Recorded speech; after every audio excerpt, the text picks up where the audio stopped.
Well, hey, folks, thanks for joining us.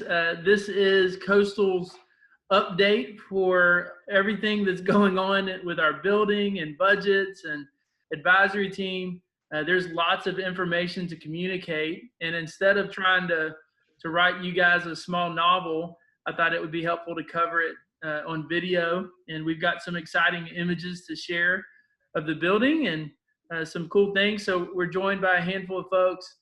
But before we begin, let me just say how really thankful I am for God's goodness to our church.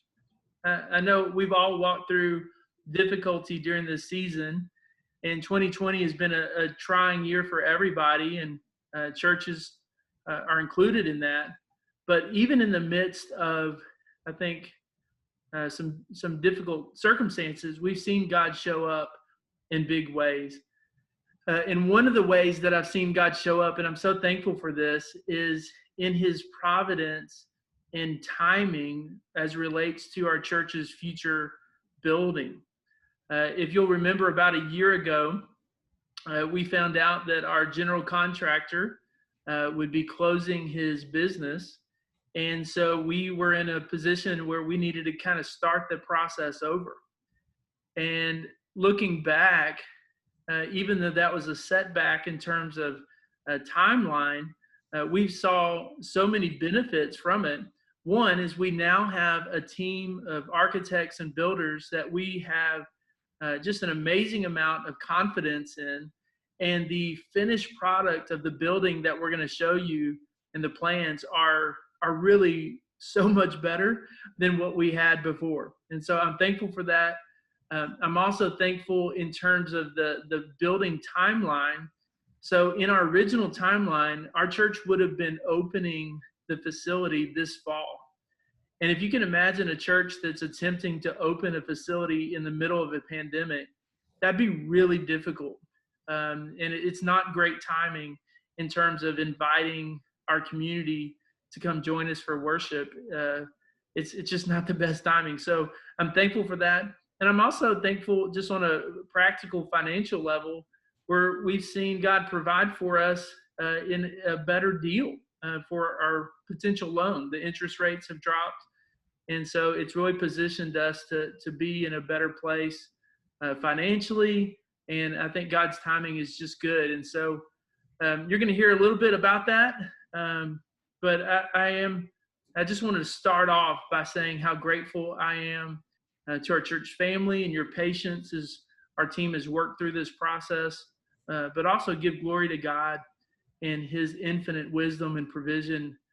We couldn't have planned it this way, and we never would have, but now we can look back in the rearview mirror and see how God has been at work.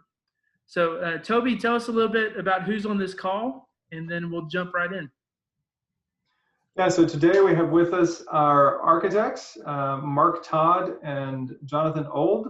That's the president of Mark Todd Architects and our lead architect. So we appreciate you guys being here. And we also have Dustin Hall, who's the president of Paradigm Construction, and he's our general contractor.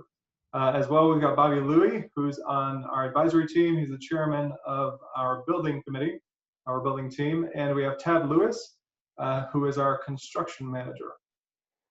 So guys, thanks so much for being with us. So Mark and Jonathan, could you guys kind of walk us through where we are with the architectural plans? And we'd be glad to. I'm Mark, and just want to share how happy we are to be a part of this process with Coastal Community. And it's been an exciting few months. I've had a great time working with the church leadership and planning and putting this package together with my team for you guys. Jonathan here is our lead architect, and he's put countless hours into it already. He's gonna walk us through the plan, and you'll get to see. We hope some pretty exciting stuff. We're excited about it for you. Yeah, absolutely. Toby, are they seeing the images, or do you want me just to give a generic overview? Okay. Perfect.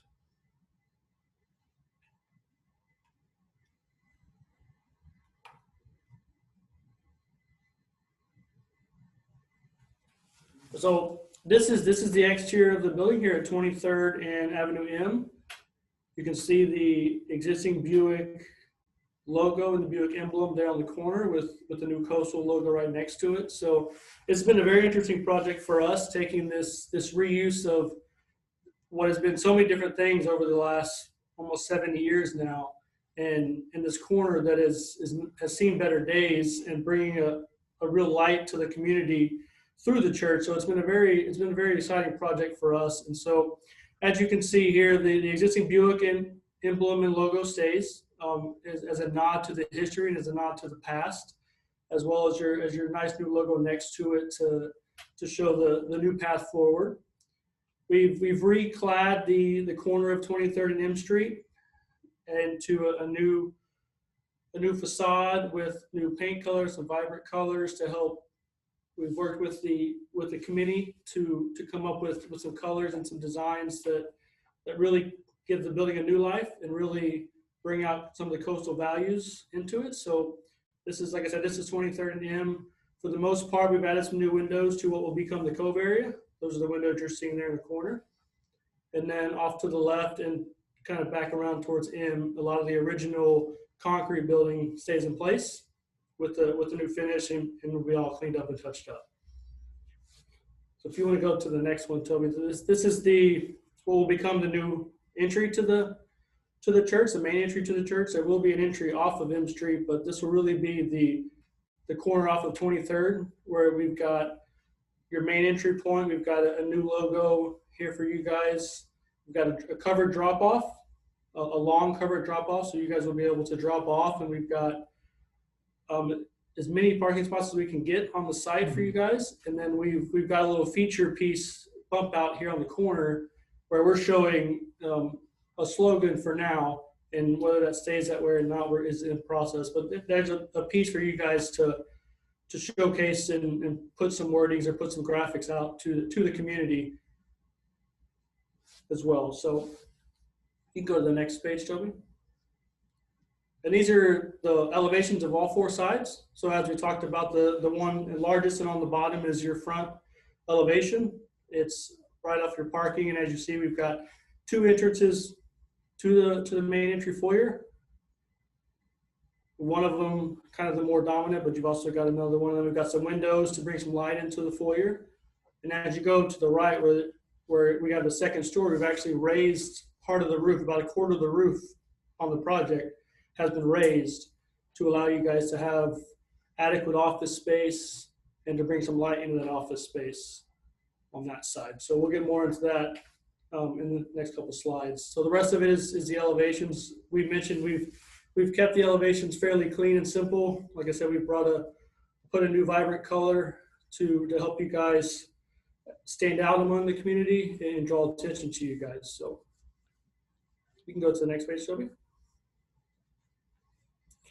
And these are the floor plans for the project. So just to orient everybody, Avenue M is to our right, 23rd is down to our south, below us at the bottom of the page, and your parking would be off to the left.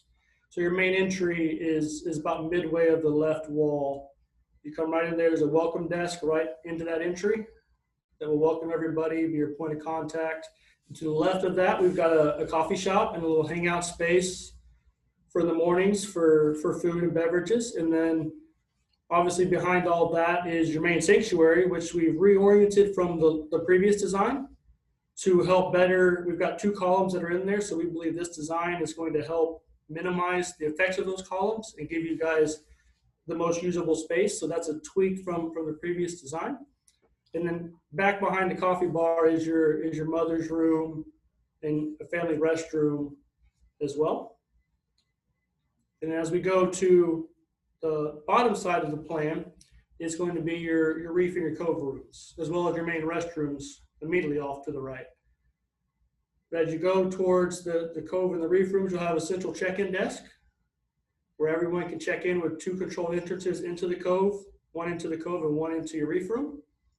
And so in the reef room, we've got one central gathering space with a stage.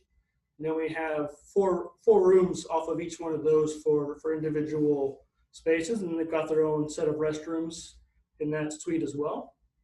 And then coming into the cove space, we've got our cove rooms. We've got, I believe, 6 in total, as well as most of those rooms have windows to the outside to help to bring some light in as well. And we've got one set of cove rooms that is expandable.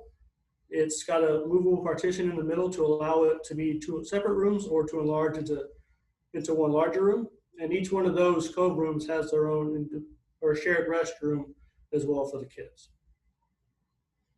And then going around, we've got an adult classroom on the first floor with the entry up towards the sanctuary side. And then we've got our second set of stairs over on the far right. And the rest of we've got our volunteer workroom right below that. And then we've got our mechanical electrical rooms over in that area as well. And so the main stairs we didn't touch on, but the main stairs are, as you come in those main doors, your set of stairs up to the second floor for your office space, and your wave room would be right there off the right with the elevator right behind. Do you want to touch on these? That's good. Go ahead. Anything else on the first floor, Toby, you want to touch? If not, we can move to the second.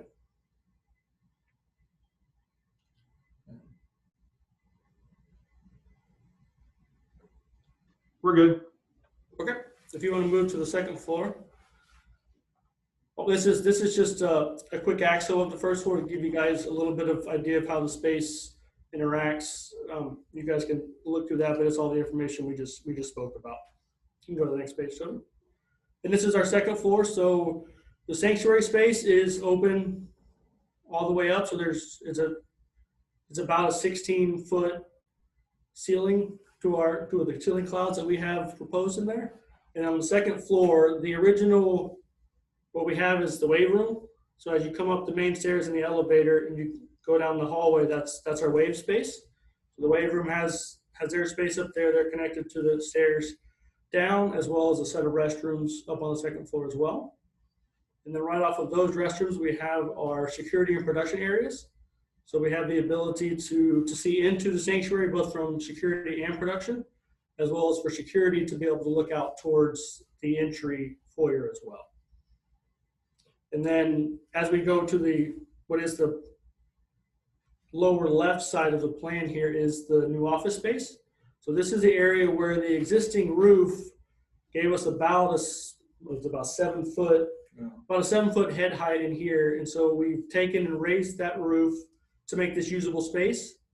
And in doing so, we've been able to create an office space here that's got the adequate head height and has given us the benefits from a mechanical electrical side as well, as in when we raise that roof. So you can see there's a conference room here in the office right off the main entry, and then there's offices to each side and an open work area for the staff, as well as a work room, an enclosed work room, and a break room for the staff on the second floor. Okay, that's it for the second floor. Go to the next page, Toby. And again, this is an axo showing you guys you're going to have the height in the sanctuary of the double height space, as well as when you get to the wave room and the office space, you can see that as well. So, okay, go to the next one, Toby. This would be your view as you walk in that main set of entry doors. So what's interesting about this building is there's the way it's built over this, with the area where your sanctuary sits now used to be the back of house kind of car storage area. So there's some about 6 foot deep trusses that run through this whole entire space that we're leaving in place as monuments to the past. And as you come in those front doors, you'll see the Coastal logo, you'll see the Coastal welcome desk, you see the coffee off to the left, excuse me. And on the right would be where the stairs and everything would be. And this area is exposed to the structure above. We've got some ceiling clouds in there to help with acoustics. But this is going to, again, allow you guys to see that structure that was there previously that will carry throughout the rest of the space as well. You can go to the next page, Toby. And this is the view looking towards straight in front of us on the first floor is your check-in for your cove and your reef room. And off to the right is the very far right is the restrooms, and you can see the stair that goes up to the second floor. So again, you can see the existing truss coming through the space. It's going to be a design element that everybody will get to see, and everyone will be able to see that connection to the past. Okay, you can go to the next one, Toby. This is a shot at the coffee bar. So we've got space to set out coffee. We've got space to prepare coffee and prepare treats. Behind that and on to the left, where you can see the windows, we've got display space or really food prep space for your coffee with your trash and those kind of pieces there. So that'll be your spot where you prep your coffee, and then you'll have seating and other things that aren't shown in this image to create that coffee hangout space there. And that hallway kind of right down the middle is the hallway to your mother's room, your family restroom, and to the back of the stage area. You can go to the next one, Toby. This will be the view that Aaron gets to see every day. This is Pastor's view. This is from standing on the stage looking out. So as you can see, and as we mentioned before, the large truss you can see running through about the middle of the sanctuary where the columns are. And we've got ceiling clouds again to help with acoustics and to help with our MEP and our mechanical electrical systems. And we've got some acoustic panels on the back wall to help with our sound. And we've got our production booth kind of back in the center as well, with the security and production windows up above that. And we've got our prayer room in the back left corner, which we didn't touch on the floor plan. So that's our prayer room back there with a window to see in and out, as well as a door to see in and out right out of the sanctuary. Okay, you can go to the next one, Toby. And this is the production desk view. So this is what the back of coming from the back of the sanctuary looking towards the front would be. Again, you can see the trusses, you can see the columns. We've got a wood slat system on the back wall to bring some warm wood colors to it. And then as you see your stage, and you've got your screens off to the side for reference as well. Okay, the next one, Toby. This is the reef and cove check-in. So this is a spot where you'll come and you'll check your children in. And as you go, the door straight in front of us would be to the cove area, and the door off to the right would be to your reef area. So we've worked with the team on some security aspects of that and the ability to lock all those down as we need to, so that those are in good shape there. And as you can see, as we mentioned kind of before, most of the ceilings in the space are going to be exposed to the structure. So we'll be able to see that existing structure. We'll be able to see the pieces of what was there, and where we need the acoustics is where we brought in the ceiling clouds and pieces like that. Okay, you can go to the next one, Toby. This is in the cove room. So this is looking at the stage of the cove room, just to give you guys an idea kind of what your kiddos will be seeing when they're in the reef room. Sorry, I apologize, the reef room. Okay, next one, Toby. This is a shot at the wave room. So we've got a lot of open space in the wave room. We've got some existing conditions that have dropped a couple of columns in, but for the most part, we've got a nice open space to really give the wave room and the wave kids some space to be able to almost create that into their own spaces as they see fit. So as you can see kind of on the back, an item we haven't touched on much is the current building has glass block along the exterior of the building. Right now it's painted, so you don't really even notice it's there. The intent for the team is to clean all those glass blocks up, get them back to where they're translucent, allow some natural light into the space, as well as, again, just allow us to play off of that existing building and be able to utilize pieces we can and modify as we can to help us in any way possible. So, okay, next one, Toby. This is the kind of landing point of the stairs onto the second floor. So with the glass area you see kind of off to the right there is the entry to the office. And then as you go down the hallway, you would be going down to the wave room. As you can see on the very left is the existing truss. So again, that existing truss that's going to remain in place and really help to be a design element throughout the whole space. So you see that on the left above the handrails as well. So, okay, next one, Toby. And this is in the open office area. So this is the office space up on the second floor, where we've got an exposed ceiling again to tie into the existing aesthetic of the building.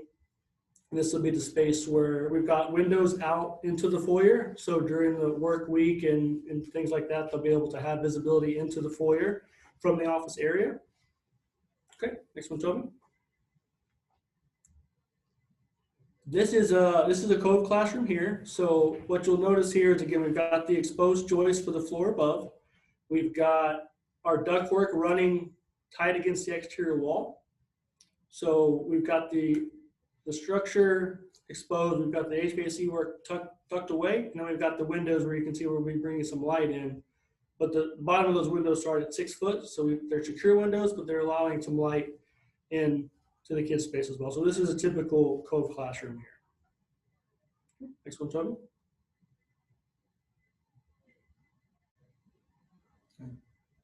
Is that our last one? I think is that the last one we had, Toby? That's the last one. Yeah, can you guys speak to the number of seats in the worship center? Oh, you put us on the spot.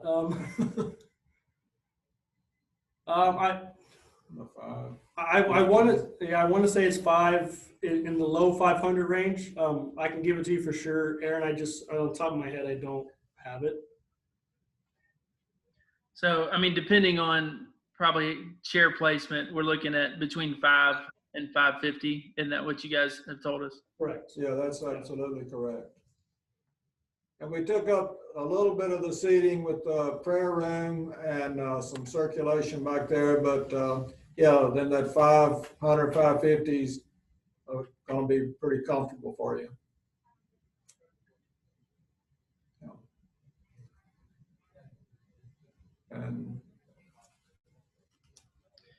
And Tad, Bobby, is there anything that you guys saw that y'all want to bring out, Toby,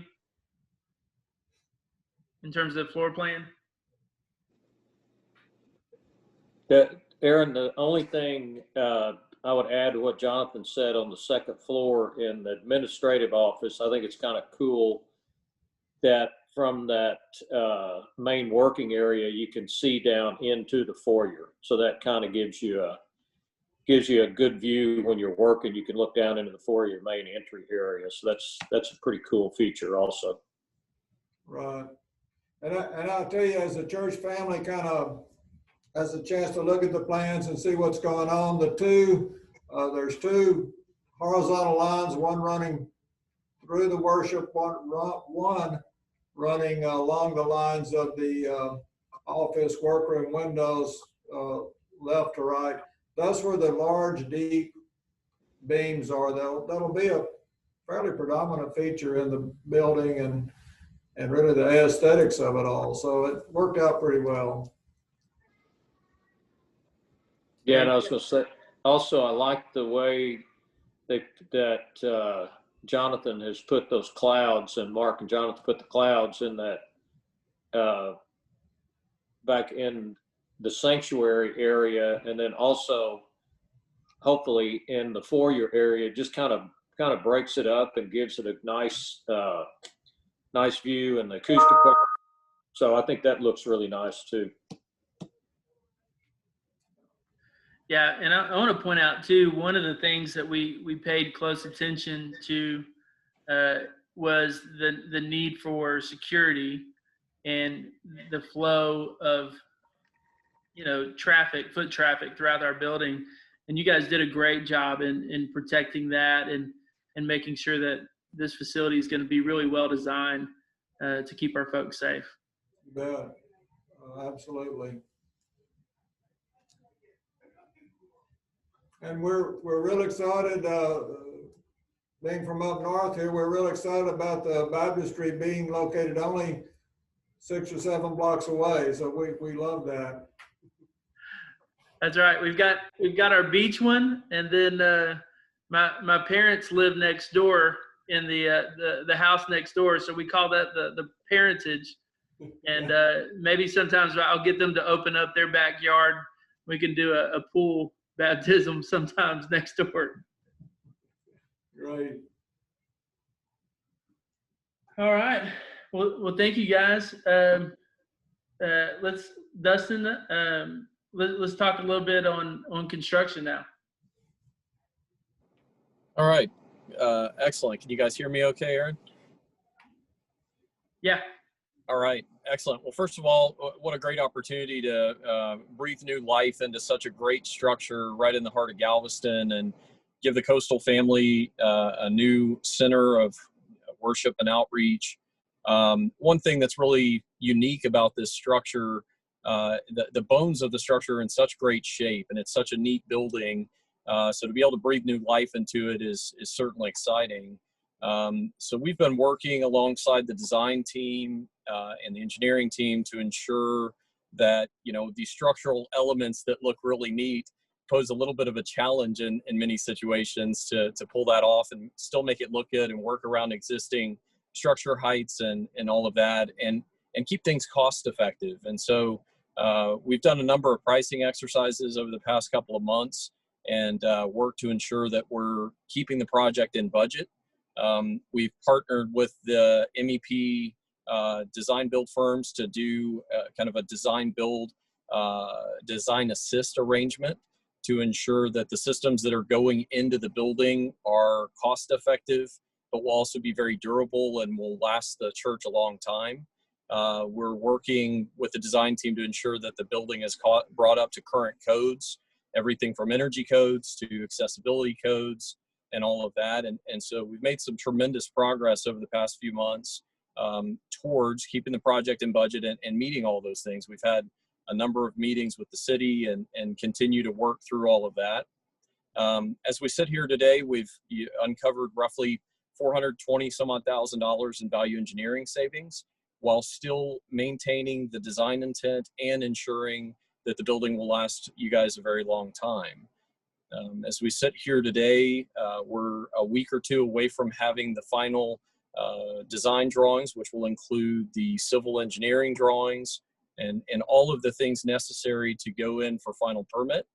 And at the same time be issuing the drawings out to the subcontractor base to ensure that we get good pricing on each and every trade in the building, and get our final pricing all put together so that by the time we have a permit in hand, we're ready to get started. There's some things that we'll be watching and trying to get maybe some early releases on, some early design releases to ensure that we can lock in some of this really competitive pricing that the market is seeing right now. So we'll be working hard to do that in the coming weeks as soon as we get the drawings completed. Once we get permit and once we break ground on site, we're looking at about 8 months or so in construction timeline. So Lord willing, we get some good weather and no surprises. We've worked hard to eliminate surprises. So about 8 months towards substantial completion. And so just a great project overall. I think the design team's done a great job of making sure you guys have a long-lasting and cost-effective building.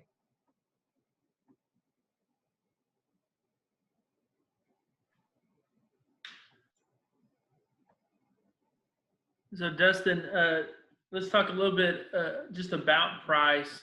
I know we won't have a final number until we get, that guaranteed maximum price, but where are we projecting as of now? I think, Aaron, we're sitting at about 5.6, if I remember correctly, right now. That will all be solidified as we get it out to the entire sub base, get aggressive pricing on each trade, and solidify all of the permitting authority hurdles. We've been working through, I think we've been successful thus far in mitigating some potential cost impacts with the civil package. I mean, one of the beauties of utilizing this existing structure that has good bones is we've been able to take advantage of some of the inherent previously approved design elements with the civil package. And so that was very helpful. But as we sit right now, if I remember correctly, we're right about 5.6. Yeah. Well, Dustin, one of the things that, has been a challenge for us is, as we've moved into the design process, that number has gone up. And some of that was not under your watch. That was a different company that we were working with. And, one of the questions starts to be is, how does a remodel job like this compare to maybe a new construction? And, how much is our church actually saving by taking this remodel approach versus maybe brand new construction? Sure. Well, I think one of the things that I said earlier that's really important, the bones of this structure are just so in such good shape. I mean, the structure itself is just rock solid. And so you're taking advantage of existing exterior wall systems, existing slab systems, existing second floor support systems, a roof structure that's just absolutely rock solid. It needs a new roofing membrane over it, obviously, after being there, for 50 some odd years. But as a part of that, you get upgraded insulation and another roof system that will last you a very long time. But the building already has those core components that you're not having to go out there and bring up from ground zero. Additionally, if we were bringing up from ground zero and this building wasn't on the site, we would be having to deal with some different code requirements related to the civil package. One of them that I mentioned a second ago that we're not having to deal with as a result of all the existing impermeable cover is an underground detention system that would have been extremely cost prohibitive had we had to deal with that. And so there are some major components of the core of the structure that are really helping to keep costs down. And on the other side of that, we're also able to bring all of the finishes up to brand new. And so using those core components and then putting new finishes on it, I think it's, given the location, given the background of the building, the romance of the Buick sign, and just what that means to Galveston and breathing new life in it, I think this is the structure itself is very economical and very cost effective and will last the church a long time. Yeah, that's very helpful, Dustin, and we are excited about this project, and you can just tell from where we've come. I think it's going to become a landmark, even more so in our community. People will know exactly, oh yeah, that's Coastal, that's where they meet. It'll be hard to miss us. That's for sure. Well, Bobby, Tad, Toby, you guys have any more questions or anything to add before we let these guys go? Other than we're terribly excited to get started. So, as are we. Yeah, it's been a great design process. We've been thrilled with the results and really looking forward to what's to come. Yeah, I know you guys have had a good team in place on your end that's made our life a lot easier. So we definitely appreciate that from Tad, Toby, and Bobby, Aaron, the whole team. It's been a pleasure on our end. So.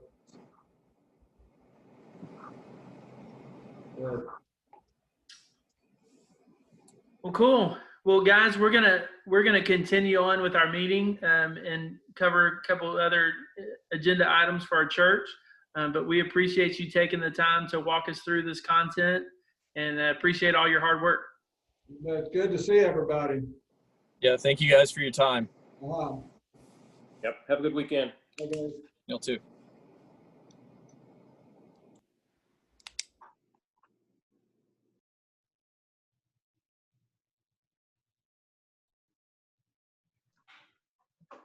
All right. Well, Bobby, in order for us to afford this building, we're gonna have to take out a loan.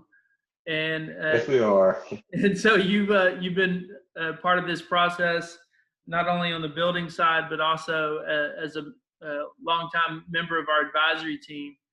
And so walk us a little bit through that loan and the impact on our church. Okay.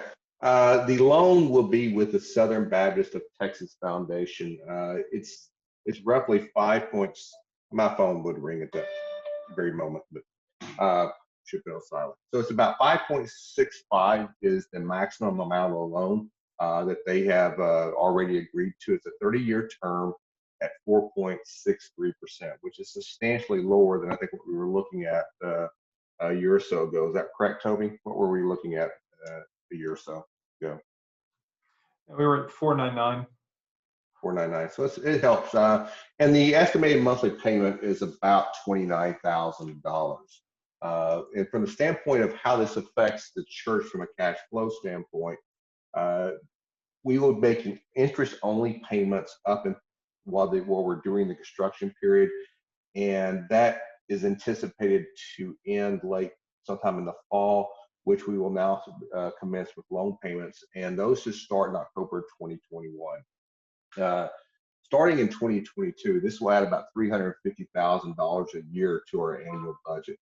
The good news is we do expect the Beyond campaign to continue through the end of 2022, and we're averaging about $20,000 a month over coming in at this point. So if that continues, we will not feel the full impact of this, and those additional funds will be used to offset some of that debt service during 2022.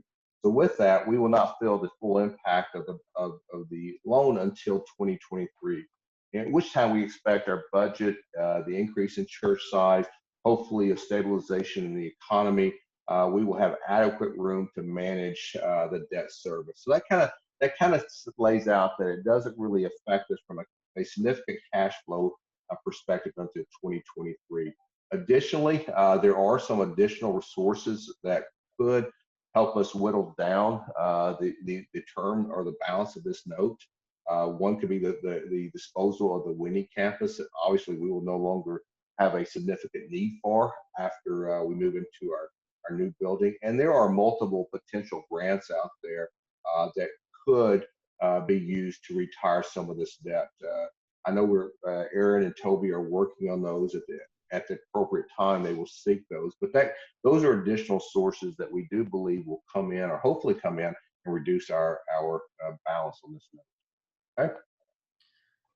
Toby, Toby, briefly explain some of the benefits of going with the foundation versus maybe a traditional bank loan.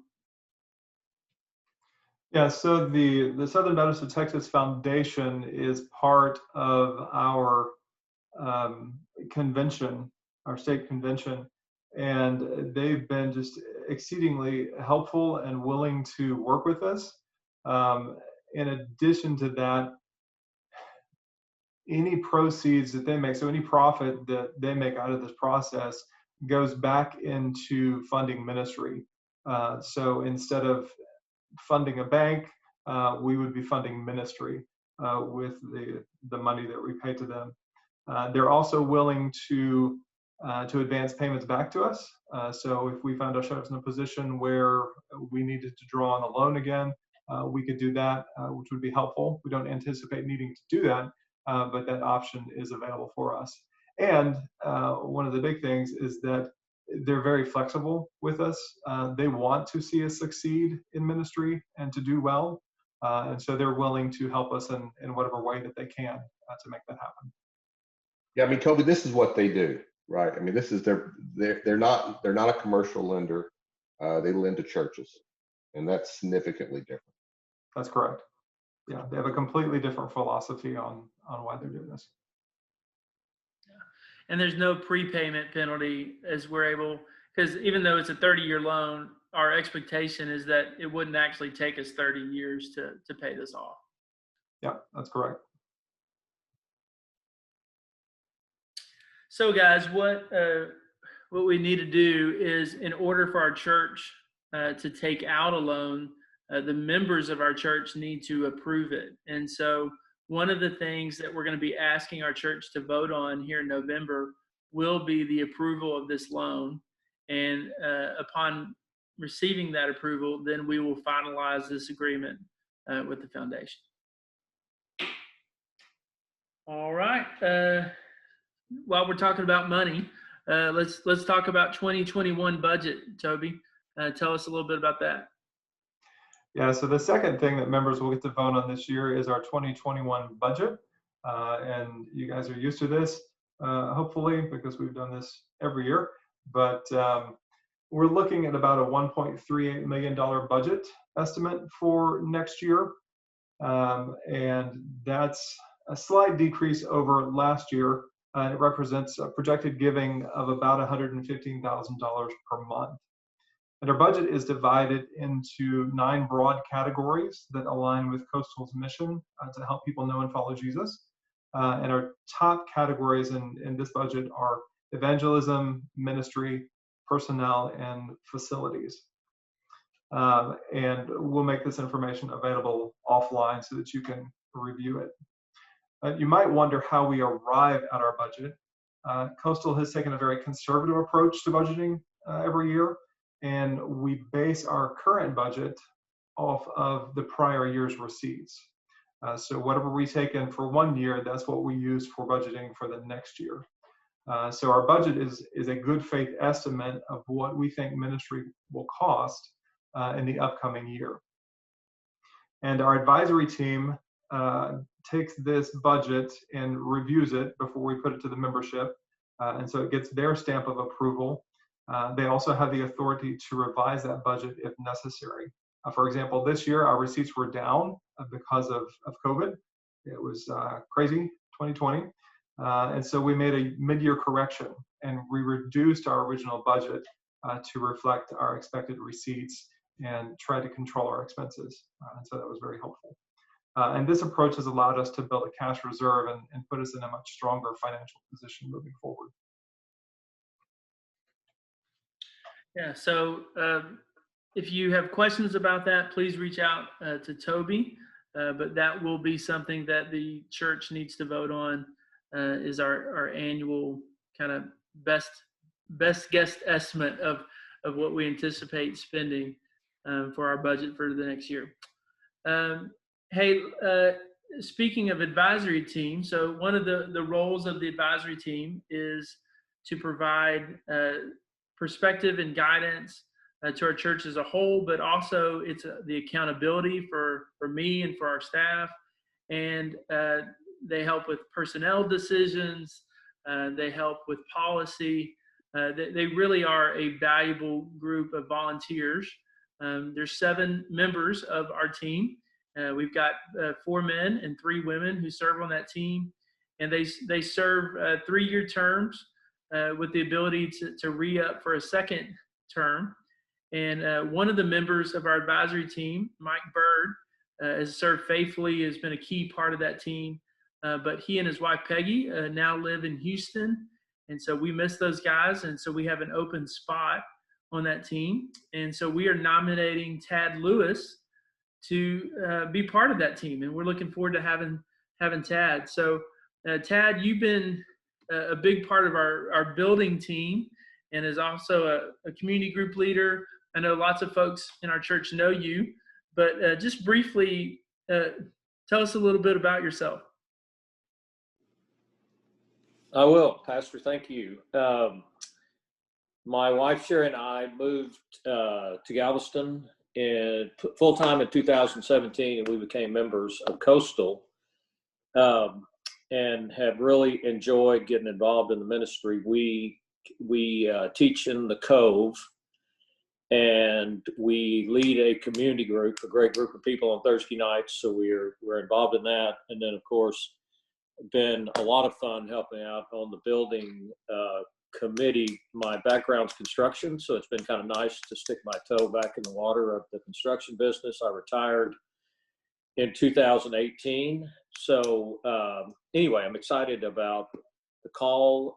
Sherry and I love the Lord and love Coastal. It's just been we were married, our kids grew up, longtime members of First Baptist Houston for about, I don't know, 30, 35 years, something like that. So just as soon as you walked in Coastal and the friendly environment and the people that were there, we just embraced it, and the Lord has just blessed us. And it's just, we just look forward to serving more and being more involved in the ministry.